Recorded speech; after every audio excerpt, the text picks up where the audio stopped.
young people, in particular, have less than one good friend on Hmm. average, less than one good friend.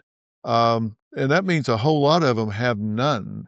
All they have are clicks and likes, but they're actual relationships where they get up and go somewhere and share an experience with somebody, or they have somebody they can call if they need to move their couch downstairs, or they need a ride to the airport or something. That's just simply not part of people's existence anymore. And it's sad that we don't have that kind of connectivity because the number one need in all people is acceptance or belongingness.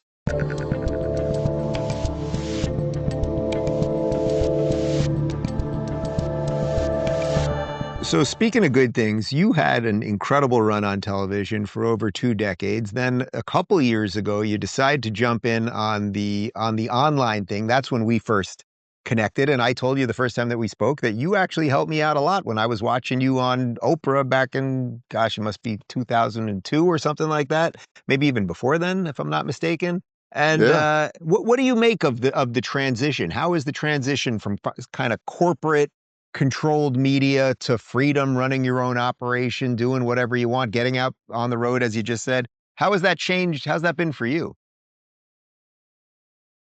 It's really been good, and I have nothing but positive things to say about the time I spent at CBS.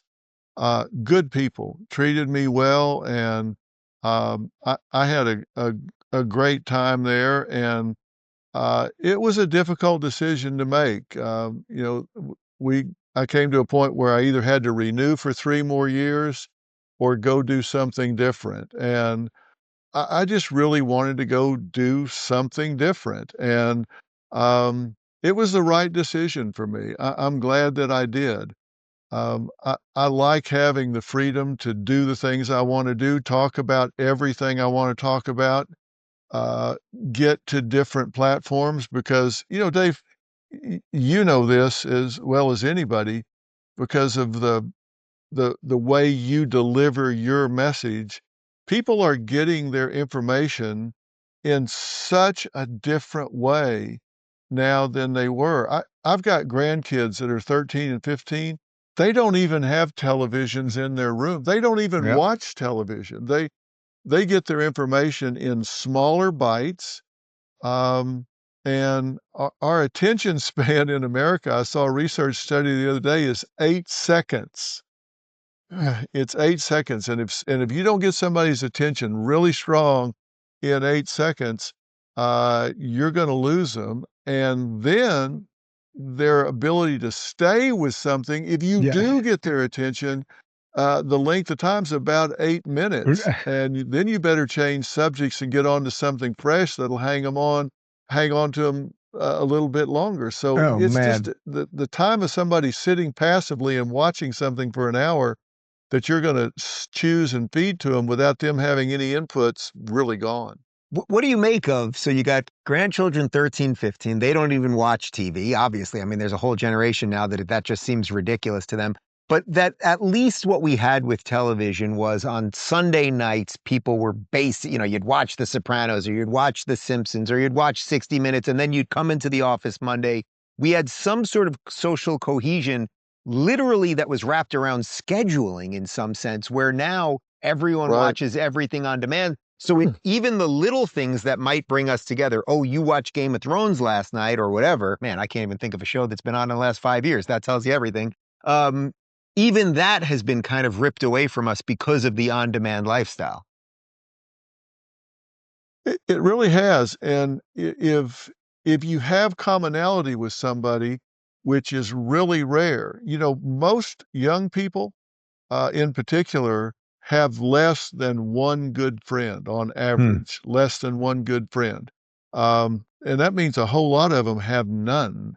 All they have are clicks and likes, but they're actual relationships where they get up and go somewhere and share an experience with somebody, or they have somebody they can call if they need to move their couch downstairs, or they need a ride to the airport or something. That's just simply not part of people's existence anymore. And it's sad that we don't have that kind of connectivity because the number one need in all people is acceptance or belongingness.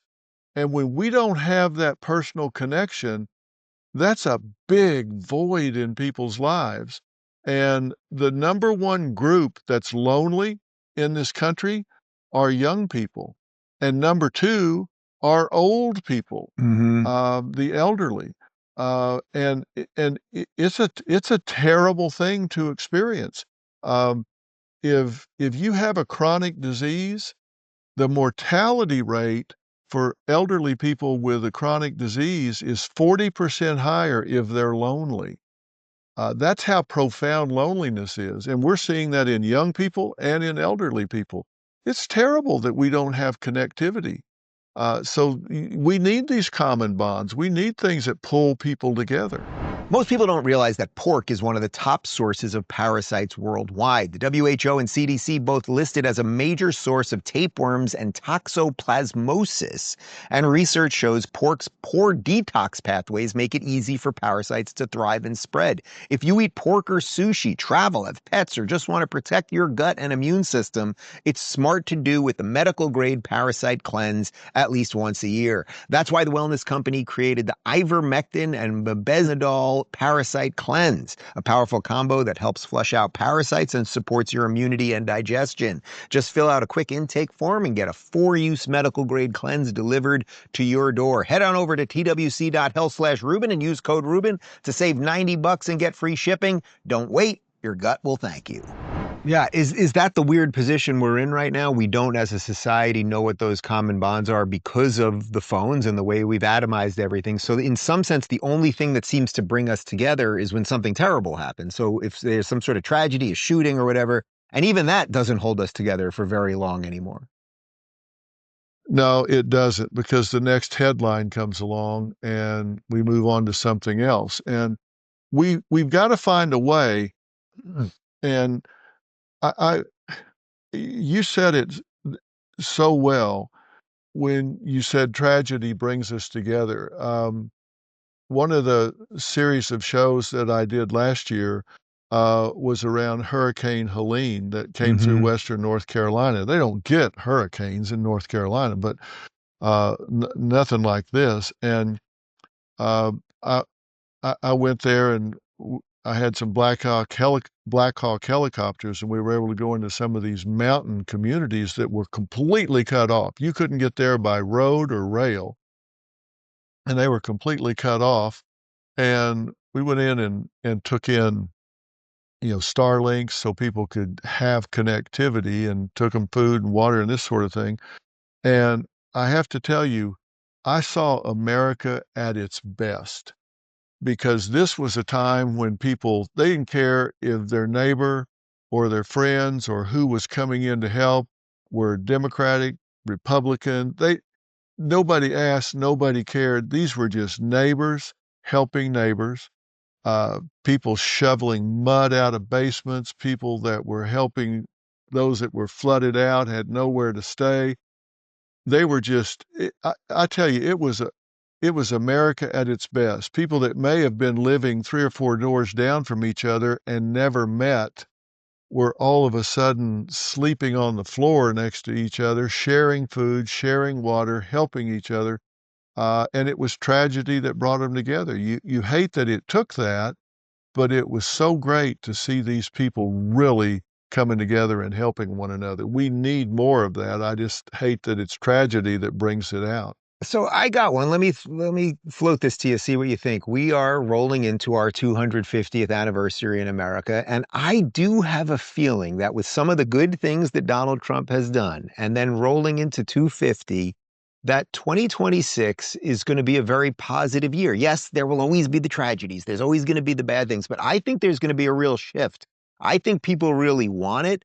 And maybe the 250 gives us an excuse to be proud of the country again and maybe get to knowing our neighbors again and putting aside some of that. Am I being Pollyannish, or are you gonna come with me on this crazy ride? What do you think?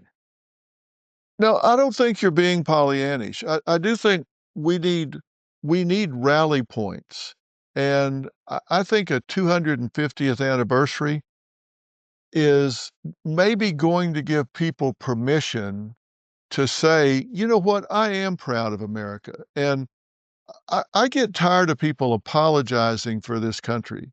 And maybe this will give people permission to say, hey, this is a watershed event. This country's 250 years old, and we seem to be doing pretty well.